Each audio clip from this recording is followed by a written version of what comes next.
Mach 3, give me crew show on 2, 3, and 4. So line 1, 821. 6, 3.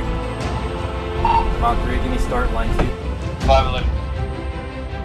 Mach 3, give me start, line 1, and crew show on 7 and 9.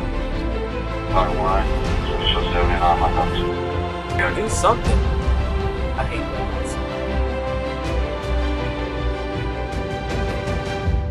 Super off line 3, red ball, avionics. Super Ops Line 2 is code 3 for engine vibe. Fuck. Okay, so today we're joined once again by Mike Cissell. He was on episodes 30 and 31 where we talked about maintenance culture.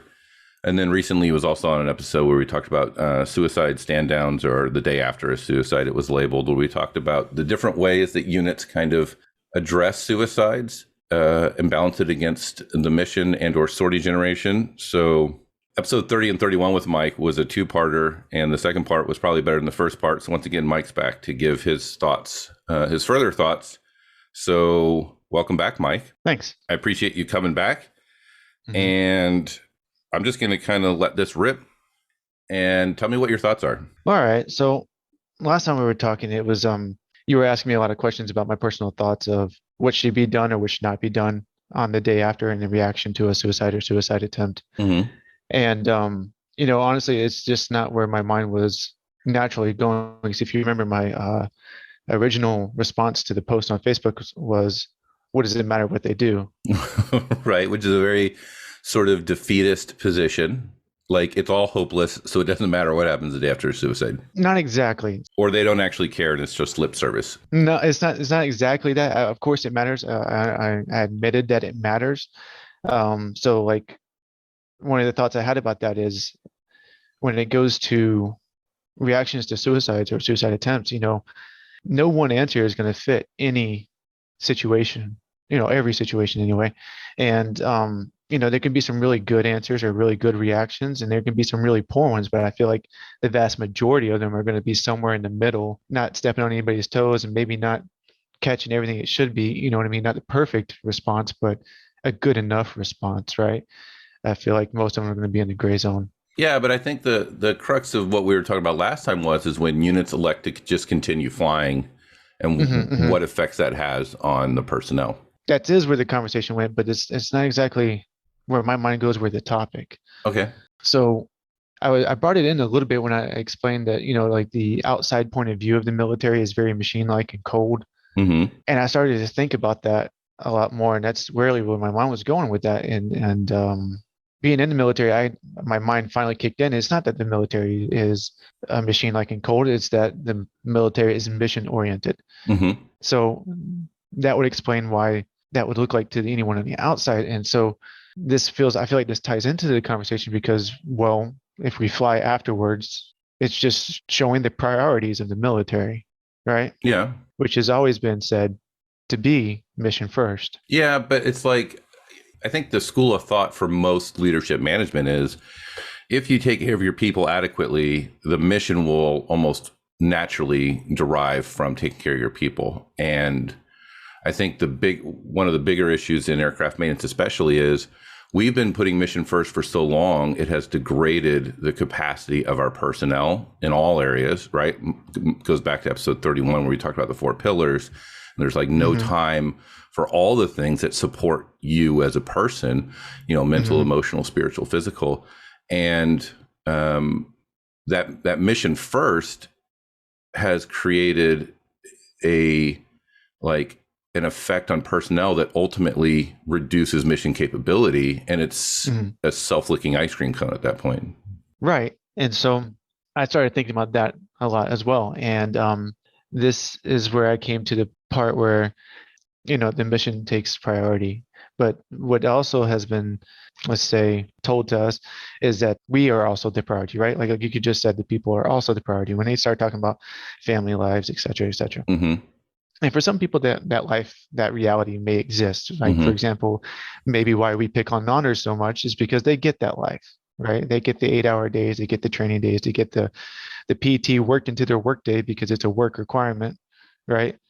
they get those things. And so they do get the mission first as well as, them equally first, or even sometimes they can prioritize even more. Well, maintainers, not so much. We're told that, but in practice, something else happens. Yeah, it seems like whenever they have to pick between, it's the mantra of mission first, people always, which I've always taken as complete bullshit, because 99 times out of 100, when there is a choice between the mission and your people, the mission is the answer that's picked 99 times out of 100, right?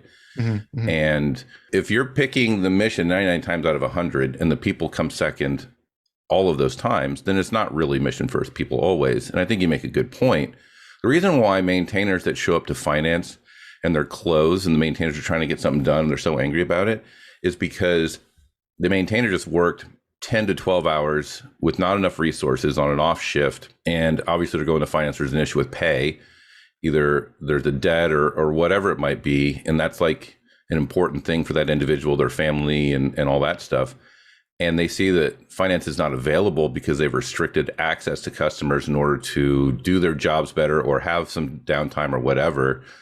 That's where that real tension comes from, because it's like the maintainer wants the same thing. They want to be able to pull back on their job and on their mission so they can do other important things and like protect certain time and resources that they can use to their benefit. And it's just not available to them because it's mission first every time, all the time. Right.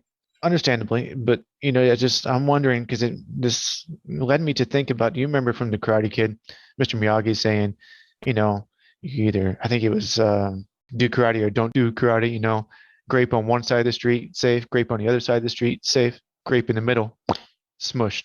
Right. Yeah. Yeah. So that's where I feel like we're at, or at least, you and I were at as maintainers in the Air Force. If we were told from day one, as in talking to the recruiter, you're going to be practicing mission first every single day while you're doing this, you could be more mentally groomed to that, because there are plenty of people in the military who are groomed to be like that and are succeeding. I think probably, and this, I think you're making good points, and it's making me think about a lot of things, but I think what you're leading to is at the crux of probably the majority of my frustration with the military. Like, I'm not mad that aircraft maintenance was hard. I'm mad that we were not resourced to do what was asked of us. That's the issue. Like, if I was told mission first, okay, well, mission first also means you budget for the mission to be first. You resource for the mission to be first. You have enough people, experience, equipment, all of those things. If it's really mission first, then you allocate the resources to get the mission done. And so it's mission first, but not really. It's mission first when the organization can pull from the individual to support the lack of resources from the organization. Essentially, it's burdening each individual person to carry a bigger load, and it seems to grow year over year over year because due to budgetary reasons, aging fleet, careerism, where you have the wrong people in the wrong positions because our promotion system is fucked, whatever it might be, it seems like there's almost like these inverse sorts of graphing lines where resources go down and the demand on the individual goes up. And what it creates is this mantra of mission first, but it feels like it's bullshit because it's mission first only when it comes to taking my time and my family time and my mental health and my PT time and all of the stuff. Like, it's mission first for me, but it's not mission first for the Air Force. Right. I mean, we can go into a whole tangent of why there's a lack of resources, right? I mean, a lot of things that, no. I mean, I couldn't fathom all of the variables. I just remember, a couple of things. Like, one, for how long did people not enter into IMDS the appropriate amount of man hours to do jobs, right? Like, I mean, how hard was it to do that? I mean, you couldn't overlap by a minute, you know what I mean? So you couldn't put actual times, right? Right. You know what I mean? Like, I couldn't say, like, well, in that 5 hours, yeah, I was doing multiple things. I serviced all the LOX bottles. I did 5 jets tires. I did, 7 jets accumulators, and how am I supposed to tell you which time specifically for each of those jobs? More importantly, like, when you don't have enough time or people to do things, and then you saddle them with IMDS, What are people going to do in IMDS? They're going to try to get done as quickly as possible, because it's not like IMDS is insulated from the work of the flight line. The person that works on the flight line is also doing IMDS. So he needs to get that IMDS done as quickly as possible. Because, by the way, getting your IMDS right, that doesn't get the jet fixed, right? Like hands-on jet forms, all those things gets the jet wrapped up neat. That's why you see just X799s in IMDS all the time. So it's like, we just need to get this shit done. I don't need to find the perfect sort of Hal Malcode and all these things to explain why the jet was broken. I need to not be doing IMDS because I need to be able to go out and fix the jet or get back to work. So it's almost like when your resource levels get lower, you're going to have worse reporting in IMDS because people don't have time to do accurate reporting in IMDS because you've resourced them so low. Right. And then you got a snake eating its own tail here. You know what I mean? It's a full circle. So I guess my point was, if we were groomed to be mission first from day one, resources or no resources, we wouldn't mind, because we're just there to get it done. I think this is where, the push-pull comes in, is when we're expected to be like that, yet told, oh, don't worry, we're going to throw a picnic for you and your family. Great, but I don't want to go there because I just want to stay home with my family. Well, guess what? You're coming anyway. You know what I mean? Yeah, I think it's like all out of whack, right? Like if we were like going back to your point, if we were told at a recruiter, hey, you're going to be in aircraft maintenance, and man, they're struggling right now. They don't have enough people. The jets are old. There's not enough money. The parts they get from contractors fail within 10 flights or whatever, and they're just struggling. It's going to be tough. People might say, I'll pass on that. I don't want to do that. But even if you went in with your eyes wide open, that would be good. But then when you show up, you don't hear mission first, people always. It's like, hey, it's a mission first, period. And I think what you're driving at is it's the duplicity of the Air Force saying mission first, people always. When I say Air Force, I mean organizational leaders that are using new buzzwords, essentially. If it's mission first, people always, and your people always equivalent is never giving people time, denying leave, and forcing people to go to picnics and fun runs, that's where the real issue lies. If it was just mission first and you didn't do the lip service of people always with all these sort of ancillary or fluff caretaking sort of events, you'd probably be better off, because at least then you're being honest with your people that it's fucking bad. And we don't have time for all the other shit, unfortunately. And we just got to grind through the mission for the next 5 to 10 years in order to get to a point where we can start taking care of your family or you. Yeah. I mean, all this other shit, or your other shit is what I was going to say. Yeah. Because, don't expect to have a type of life, any kind of normal life as a maintainer in the Air Force. But how would you be able to recruit? How would you be able to recruit if that was an overt statement? Well, how does the military recruit for any of the other, I don't know. How do Navy SEALs recruit? They know it's going to be hard. Yeah, I think it's because they glorify the job.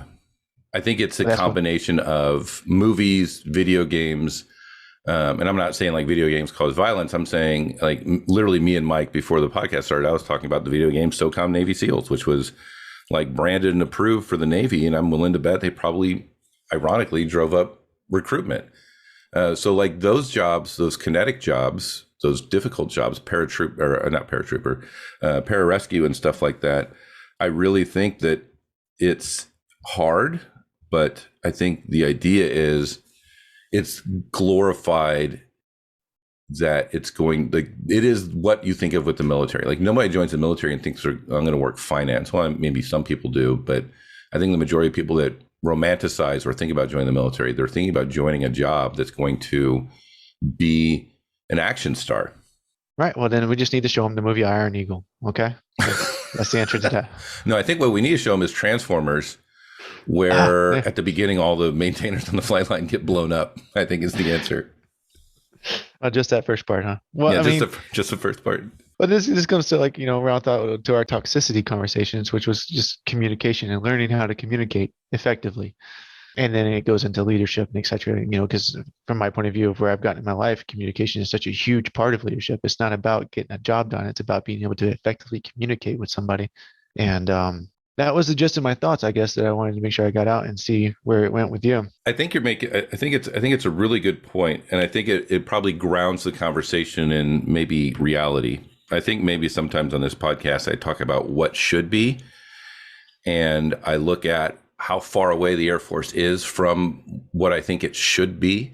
But really, I think it's important to also take a look at what actually is. And I think that might be the bigger sort of issue here, because I think when people say mission first, people always, they're looking at what the Air Force should be as well. Mm-hmm. And while their goals might be noble, I think there's a certain amount of value and benefit in just recognizing where we are rather than where we should be, or it's almost like that whole idea of trying to speak something into existence. You know what I mean? You know what I'm talking about? Mm-hmm. Yeah. Where if I say mission first, people always, and I keep saying it, then eventually that culture will kind of take off and take flight, and everything will be better for it. Mm-hmm. But I think if you're not recognizing that, and I'll argue that you can do mission first, people always, that sometimes you can just say, no, I'm not going to do whatever that is. I mean, I made a habit out of doing that quite a bit, especially towards the end of my career. But also look what happened to my career in the process of doing that. Mm-hmm. I'm not trying to relive glory days or anything, but my career was on track for all the things that for most people in maintenance matter. And I wouldn't say I threw it all away, but eventually I just went, I think for me, the tension was I can't take care of my people and also get promoted at the same time. And I think that stands for, I would say 99% of aircraft maintenance units, that if you want to take care of your people, your promotion eligibility or your promotability, I'll say, is going to be impacted by that, because someone's going to come down and let's get to the brass tacks. Promotion is predicated on productivity, stats, sorties, whatever. I mean, obviously there's also the ancillary stuff of organizations and volunteer and schooling and all that stuff. But the reality is, if your unit is hitting their metrics, winning awards for those metrics, people in leadership positions are going to keep kind of getting promoted, and they're going to create vacancy, and then other people are going to kind of move up. And if that is our model for promotion, I mean, how would you measure taking care of your people for a promotion sort of consideration? It's a good question, because while you're saying that, I was literally thinking like, yeah, what we talked about though is, getting stuff done doesn't necessarily mean good leadership. It can mean good leadership, right? But if we look at like, for example, your example where you started to take care of people and saying no to things, and well, I remember you weren't in the AMU for very much longer. No, I got shit canned. I mean, so the way it shook out was I was basically, leadership outside the unit basically put the screws to me every single week, all the time, in order to basically just, which is really fucking funny that like let's unpack this a little bit. So I was a section chief, and then I was moved to support. And I think arguably I had turned around my section at the time. I had received good feedback that I had turned around the section at the time. And I was being moved to support, likely because I was pushing back against squadron leadership for some of the disciplinary things that were going on. Then I was moved to support, where I was basically told that's where I was going to die in my career. I would retire out of support. 2 weeks later, I got approached and asked if I wanted to be a lead production superintendent in the sister AMU, to which I said, no, I don't. And then it became okay, well, there's nobody else. So my conversation was, okay, I will do this until we find someone else, and I will not be micromanaged while I do it. The first time I micromanaged, I'm done. To which they said, we push back against micromanagement, won't be any micromanagement. My first week on that job, I gave a recording of problematic statements made by my commander. I gave it to a military judge, where that commander was sitting on a jury for a court martial. From then on, I was ostracized. I mean, also I recognize there's like a sort of perception of disloyalty there. I think the reality is I was loyal to my morals above any person I was working with, which to me was more important. But from then on, while we were having suicide attempts and while our collective mental health was low, everybody knew I was in a job I didn't like. I didn't want to be there. The micromanagement ramped up. I actually kept a log of all the micromanagement that was going on, where I would coordinate with ops for what they needed. And, I had a great relationship with my DO, who I had on, I think, episode 44, Heath Wimberly, trying to get the mission done. So I was getting a lot of things worked and changed, But the whole time I was getting more and more pressure from the squadron. What I believe the idea was is let's put as much pressure on Chris as possible until he's no longer lead production superintendent, I think was the idea. And so like they were intentionally putting emotional stress on me to compel me to give up or quit, which was basically just putting me through the ringer day in and day out of everything I did was wrong. And there was certainly micromanagement until eventually I quit. And then, I took over a position for somebody that was like 2 ranks below me. Essentially, I became EOR super, which was certainly not a job for me. So I guess getting back to the point, like I took care of and part of the reason why I gave up was because I was being told I needed to do frivolous maintenance that was going to cause a lot of man hours. And I just flatly refused. And it became okay, well, we're going to order you to do it. And I was like, okay, well, I'm just not going to do this fucking job anymore. I will not be a party to causing my people more work that doesn't add value to what we're doing. Because if we're in this bad position, anything I ask my people to do, it needs to be for value. And in this case, it's not. So they ended up finding my Achilles heel, which was basically the way to make me give up was to make me an instrument against my people. I just wasn't willing to do that. But they put the screws to me, which really communicated a couple things. First, that to anybody else, if you take care of your people before the mission, you will not get promoted. I mean, we all kind of knew that anyway, but ultimately they were basically putting everyone on notice that if you follow this same sort of path, you're not going to get promoted either, which is going to chill any sort of advocacy supervisors can do for their troops. Even now, I know of some people that are kind of facing disciplinary administrative issues. And if their supervisor were to stand up, they could actually probably save them from these issues. But every supervisor knows when you stand up for someone that the squadron leadership has their sights set on, your career is going to be tanked as well. Yeah. And that is the entire environment we've kind of fostered. And and then when that's running concurrently to people that are experiencing like mental health issues, likely driven by that environment they're in, like it's no surprise to me that suicides amp up. Right. And, I could join you in the boat where I've been told to shut up and color when I try to stand up for one of my troops. Right. So just the point I was trying to make was, you try to stand up for your people and you got moved. Yeah, right. You were no longer an example for anyone else, a positive example anyway, to do that. And my other point was that it seems like even if it's the other way, even if it's appreciated, right? Because, I mean, correct me if I'm wrong, but from my point of view, the LT we had at the time in the 314th was one of the only LTs, OICs that I ever recall actually showing that they cared. Now, a lot of OICs have said they do care in the words, but this guy actually showed he cared. You know what I mean? He'd walk the line. He'd check on guys who were launching planes when he could. He was always trying to have a personal conversation with each person he ran into, and when he had time to say, "Hey, how are you?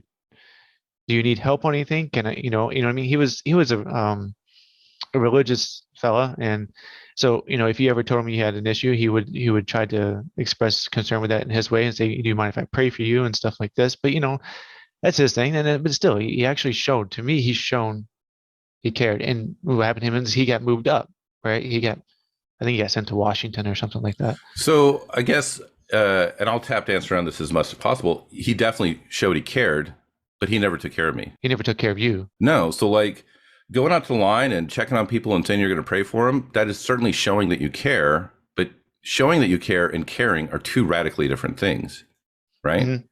So like he was intimately aware of everything that was going on with me. And there was never a time where he threw his lot in with me. Mm-hmm. Because when you're in a structure, when you're in an organizational structure where the commander has so much power and authority that they do, like I said it on an episode, I don't know, definitely can't remember the episode, but when I'm a master sergeant near the end of my career, I can be way more bold with my leadership because there's not a lot to lose. But a young lieutenant, they have everything to lose because if they take a strong leadership position for their people, that's going to immediately put them at odds with a lot of their chain of command that's going to decide the fate of their career for the next 20 years. So I don't necessarily blame him, but him going out the line and walking around and showing that he cared, to me, was the pizza party. It was the appearance of taking care of your people, but taking care of your people is literally, I'm going to put my well-being, my career goals, I'm going to put my wants, I'm going to sideline them because I need to take care of this person, and what they need is more important. And if I take care of the people below me, they're going to do better, they're going to perform, and it might jeopardize my career. And the people above me should do the same for me. And if that keeps happening, then basically we have a healthy organization. But the lip service care and concern is how I don't actually have any ill will towards the guy. I didn't expect anybody to stand up for me because the organization we were in, the squadron leadership was so tyrannical that no one stood up. But I'll tell you what, the dude I put, the two dudes essentially I put my career on the line for, both the gentleman that ended up making tech and the person that was on the court martial that ended up being found innocent, I'm sure they appreciated me showing genuine care for their situation, which involved me putting skin in the game and me, leveraging every sort of resource I had at my disposal to help them. Right. So that's the hard part of leadership, essentially. The hard part of leadership is investing your own, career growth, well-being, all that stuff with your people, casting your lot with them, not sitting above them, and every once in a while willing to engage with them in some way. It's, I'm with you, and I will risk myself with you if it's the right thing to do. And I think that does not happen anymore. Right. So you remember how I've openly admitted that, there's, from my position and my field of view that I had, there's probably a lot of things that happened that I didn't know about. Just from my own experience, when I said that I was told to shut up and cover, my troop never knew that I went to fight chiefs on his behalf, trying to talk to them, saying, hey, this ain't cool, or hey, this is uncalled for, and being told to shut up and color. He never knew about that battle. Yeah, but okay, so what's the difference between, if you're being told to shut up and color, that, and obviously this would depend on the situation. My first thing that leaps to mind is like a referral EPR or an EPR rating or something like that. That's a situation very often where supervisors are told to shut up and color, essentially, right? There's a big difference between, without your troop knowing it, going to the flight chief and going, I want to go to bat for this guy, and being told to shut up and color, and you do. That's the equivalent of what that officer was doing, walk around saying, how are you doing? I'll pray for you. But that's what I'm wondering. How do you know he didn't go to somebody's office on your behalf? Because going to somebody's office on my behalf, it still isn't helping. Going somewhere, complaining and being told to shut up and color, and then coloring is not what I'm asking for. If you're told to shut up and color, you go, well, I'm not. I'm just going to keep doing what the fuck I'm doing, what I have power to do, and it's going to piss everybody off, and I'm not going to shut up and color. That's what I'm looking for. That's the real leadership piece. It's true. It's very true, and it's dangerous. I don't blame anybody for shutting up and coloring. I did it for a long time, but that's not how you take care of your people.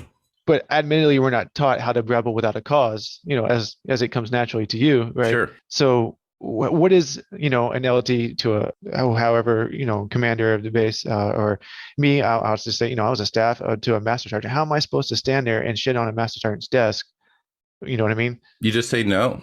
But you're right. We're not taught to do that. No. Supervisors, commanders, everybody has a lot of power, but the problem is the power that is available to them has a career risk to it.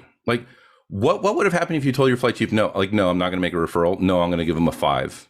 They'd be like, well, that's going to influence your EPR. Or either they're going to say it or they're going to imply it, right? Well, it wasn't about that. It was more about deserting and writing a lower level of paperwork that, I said it was uncalled for, and was basically said, no, you're going to desert on me. Right, and then you say no. You're going to desert them. That's the idea of the military, though. When it's an order, you do the order. Because if I said no lots of times. Yeah, but there's the thing, though. If it's a direct order, it's what is it? I mean, that's, correct me if I'm wrong, that's punishable by Article 15, is it not? Yeah, but here's the deal. When someone's being toxic, they don't want anybody to know they're being fucking toxic. Because here's what I would see a lot in the morning meeting. Weapons would install a gun. They'd go to do the gun QVI, and everything would be all fucked up, right? And the next thing would be desert them. The purpose of deserting is because you doubt that they're competent on the task, that they have not been properly trained, and they don't know how to do it. And we would leap to decertification before we actually understood what was going on. And if you're also looking at giving paperwork and decertifying at the same time, Because paperwork's usually given if you know what you're doing and you violated standards and you chose not to do it the right way. Like you knew it was wrong and you were taking a shortcut or whatever. Decertify is you literally didn't know what the fuck you're doing. So I'm going to decertify you and I'm going to put you with the person that knows what they're doing. And the next time it comes up, they're going to train you. You're going to know how to do it. And you're going to be good to go. And you're going to be recertified. So if you're giving paperwork at the same time you're decertifying someone, you're saying that they were not trained properly and they chose to violate standards. You literally can't fucking have both. I literally got both. Remember my stab story? But it shouldn't be. That's what I'm getting I got at. a commander directed LOR and decerted on mule operation, which was great because I wasn't even running the mule, but But that's what I'm getting at. Like, so you would go, no, he knows how to do it. He chose not to do it. So we should do paperwork. Or I'm not giving him paperwork because I don't think he actually was trained how to do it the right way. So I'm not going to give him paperwork. You just say no. The situation I am referring to, though, in my mind was just that there was no evidence to prove that he messed up, right? There was just an assumption, even worse. Right? We had to take his word. Like he said, something happened, and I was like, "Hey, did you check this?" And he said yes. He said yes. He looked me in the eyes with bold face and said yes. And I have to take his word for it because if somebody tells me yes, I did something, it's basically taking their word or not taking their word. And I took his word. You should take someone's word until you're shown otherwise, that they have a habit of lying or something, right? But this guy hadn't. Sure. Then I would take his word too. He wasn't the best crew chief ever, and I let him know that on a daily occasion. But he had never lied to me. But also think about an environment where if you make a mistake, you're going to get decerted and an NLOC, LOR, or whatever.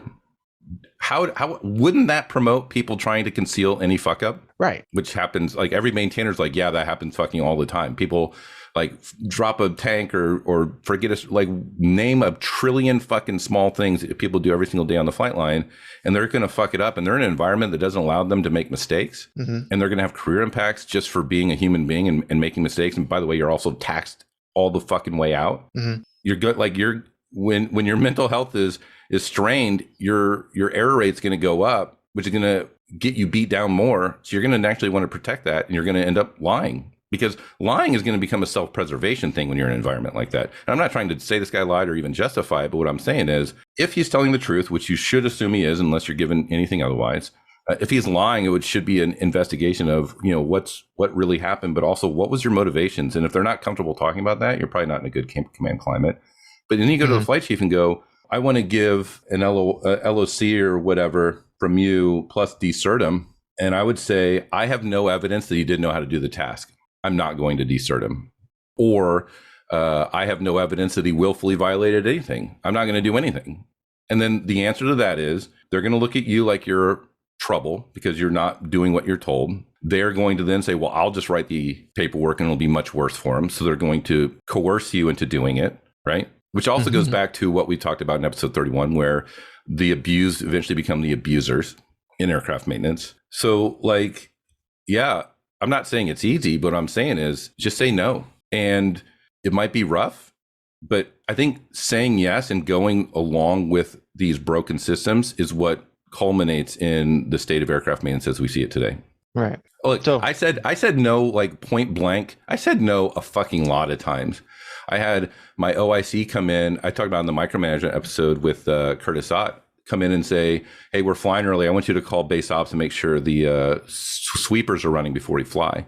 I'm like, ops gets the schedule. He's like, right, but the squadron commander wants you to call and just verify they're going to be in before you fly and to run the sweepers. No, I'm not going to do that. I'm also not going to call the SPs to make sure they're at the gate. I'm not going to call all the other support agencies to make sure they're doing their job. I will not call these people. And he looked at me, he looked at the phone, and he looked back at me, and I was like, nope, I'm literally not going to fucking do this. It was a direct order from an officer, but it was fucking stupid. It was micromanagement. Right. I was like, I'm just not going to do it. Right. So let me ask you this, though. How many times did you say no in the first 10 years of your career? Oh, I actually said it. I said it quite. And I still got promoted back in those days, but back in those days, it was a little less careerism for those sorts of things, which it might be a lot harder now, but it is harder now. But the answer to solving this is not to keep going at the flow and shutting up in color. It's to push back against things that are just abusive and toxic, period. And every time I found that somebody was when I was in the moral high ground, in a situation, rank was right out the fucking window. And I'm going to tell you just no. Or look at, I was also when I was master sergeant, but when those people were trying to come in with no sleep, I shit all over everybody. I was going to go as high as I needed to go because I was worried someone was going to die. And for me, if I didn't fight as hard as I could and someone died, that's my fault. And I think a lot of people don't view it that way. I'm glad you did, Chris. And I know from experience in the military didn't teach you to do that. Okay, I guess the military should. I mean, that's also like the whole, like when I was at EOR, when I had all of 3 people to supervise for that month, you know, I would still kind of engage in conversations, and I would talk about like, what is a lawful order and what's an unlawful order, and can you follow an unlawful order? And a lot of them were like confused by it. They're like, do you have a choice in following an unlawful order? Like, no, actually, you're required to not follow an unlawful order. So every time you're doing maintenance, you're doing an ops check and it's 144 pages or whatever, and the expediter goes, oh, you don't need to check station 7, 8, and 9 because we didn't touch those. You can just use stations 1, 2, and 3 for this ops check. Oh, the book says I need to do this, and it doesn't make an exception for what was disturbed. I have to do all of these. The expediter goes, yeah, you don't need to do that. We'll just save time. That's a fucking unlawful order. And you can't choose to follow it. You're required by law to not follow it. Mm-hmm. So like saying no, but the problem is no one fucking teaches you how to tell what you should and shouldn't sort of follow. Then that's where I think that's also part of the problem. There's a trust broken. As a young person, you assume everything you're told to do is lawful because you don't have the fucking experience or the situational awareness or even the stability in your career to be able to, in real time, differentiate between what's right and what's wrong, what's lawful and what's unlawful. So you're trusting your supervisor, your expediter, your pro super, and everybody above you that they are all doing the right thing. Mm-hmm. And it almost never fucking happens. I mean, eventually there gets to be a installation between like group leadership, squadron leadership, and down in the field. But we all know a super has pressured people to pencil whip ops checks. Expediters know people aren't doing pre-flights appropriately, and they just kind of let it happen. They ask you to cut corners. They say this is how they would do it. How many times have I blended a bulkhead and or like a rib just to avoid a 107? Right? Have you ever fucking done that, Mike? You know, I won't say that I didn't carry around a yellow or white marker. Yeah, like legit. That's something because it's like, and I remember one time I was out actively blending a fucking one of those ribs. I don't know what it all back there by the stabs, you know, like the stab box, right? I was out there actively blending on a jet that had come back from, I think, a depot or something. And the pro super walked out. What are you doing? I was like, I'm just going to clean this up real quick. He's like, all right. He knew it was a fucking depot disposition sort of item. He knew the engineers had to approve it. He didn't care. Like, I wasn't told to do it, but if I was told, I would have fucking done it because I volunteered to do it, right? And that type of culture, those unlawful orders, those things are flying around all the fucking time. And it's so normalized that we don't even know what the fuck's going on. We don't even know what is right and what is wrong anymore. So you're right. The military does not train you to recognize right from wrong and what you can and can't do. The military trains you from basic training on to shut up and color. And what you get is a bunch of leaders that are yes men. And it's all an echo chamber. And you don't get any sort of pushback against any fucking idea. And that's how you get mishaps. That's how you get people blowing their brains out. That's how you get pilots that are out there trying to do 5 things on a story they've never done before and they fucking crash. Like, that's how these things happen because there is no one that is willing to stand up and say no except for a tiny minority, and all of their careers are going to get trashed by it. Right. So you see how complex the question is, what to do on the day after suicide. Yeah, but what I'm getting, it's not complex. You don't fucking fly. Like, you have to, like, this is what I'm getting at, and I've said it more times than I can count. The Air Force makes you choose between doing what's right and doing what's right for your career. Like, there's going to be decision points in every airman's career up through all the ranks where they are told or asked to do something and they get a feeling in them, a discomfort, an apprehension. Their mind races with thoughts of what the outcomes would be. And usually that doesn't happen when you're asked to do the right thing. It's usually asked when you do the wrong thing. And the only reason you're having a conflict is because it is someone superior in rank that is telling you to do it and that has control over your career. And now you have to choose between taking care of the person or taking care of your own self and your own career.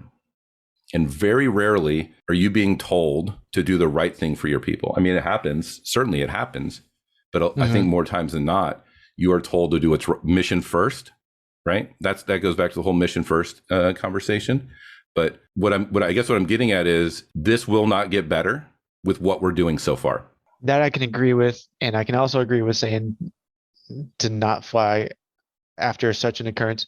I would add, like I said in our previous conversation, suicide attempts, Oh yeah. DUIs, because those are also very serious things. I know we talked about how they're not like imposing super harm into yourself, but when you're driving intoxicated, you obviously don't care about yourself or Yep. others. 1,000%.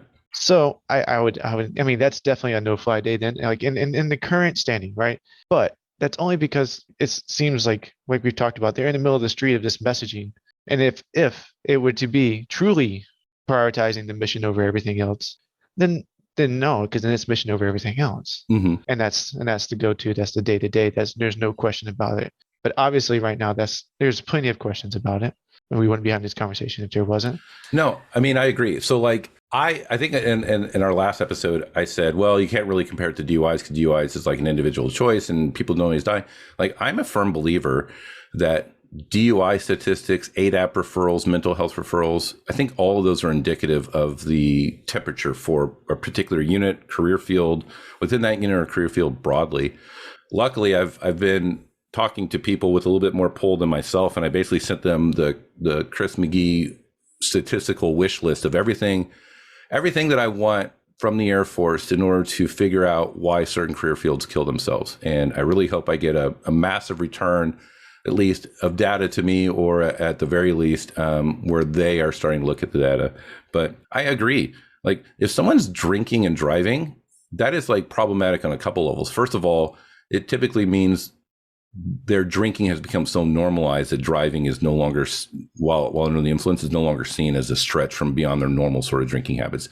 Typically, you don't see somebody that is like, I don't drink very often. I drink maybe 2 or 3 beers every 2 or 3 months. Like, I still have Sam Adams Summer Ale sitting in my pantry from summer, and it's, February. But you'd be hard pressed to see me drink and drive. Typically, when someone is drinking and driving, it's because they have a pattern of heavy drinking leading up to that sort of event where being drunk becomes almost the normal state, that blunted state, and then driving is no longer a logical leap. It's just the next evolutionary step of that sort of dependency, that chemical dependency. So if I agree, if there's a DUI, especially if there's a rash of DUIs, especially if it's a rash of DUIs in the same section or otherwise, that to me is very concerning. And the typical response is just to clamp down harder and say, don't fucking drink and drive. Everybody come in their blues. I mean, I've been a party of that process where I was acting first sergeant. We brought everybody in on a Sunday in their blues because we got 2 DUIs in a weekend. We never investigated, why are we getting so many DUIs? What's going on? What, ask the people how much, and people don't answer this honestly anyway, because the way we've tied people's careers to substance abuse, you can't answer honestly to how much you've been drinking and things like that. Everyone lies on their health assessments for how much they've consumed. I mean, I just said I drank 2 beers in 2 months. That sounds like the typical lie you'd see on a health assessment, but it's fucking true. I was going to pick on you, but yeah, you should, justifiably. But we never investigate. All we want to do is clamp down and say we need to make DUIs go away. We don't look at what is the culture that's making so many people drink so much that driving is not an issue for them. Yep, exactly. Well, once again, Mike, that was a pretty good fucking podcast. Oh, I'm glad. I hope just the listeners understood my thought process a little bit better now. Your point was not that we should fly after a suicide. Your point was, if we're honest with how the culture actually is, that mission comes first always, then at least you're being upfront with your people to let them know that we're flying because we can't stop flying because the mission is always first. And part of the problem that we have is we're talking out 2 sides of our mouth. One saying we're going to take care of you, but then our actions belie what our actual motivations are, and that feels more of a betrayal than anything else, if I'm paraphrasing correctly. Yep, I agree. Man, great. It was a great conversation. I really appreciate it. But I guess I'll talk to you next time. If you think of anything, let me know. will do. All right. Okay. Adios.